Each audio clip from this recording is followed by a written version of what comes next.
Hello नमस्कार दोस्तों, मैं के भोजपुरी न्यूज़।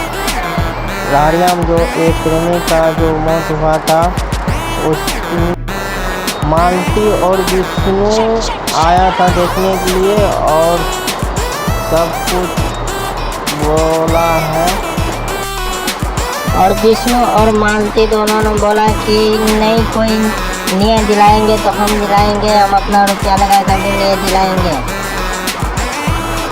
और राहड़िया में जो घटना हुई, बड़ी दुखद की बात है कि जो नेता लोग भी नहीं आया है और कोई फैसला नहीं ले रहा हो।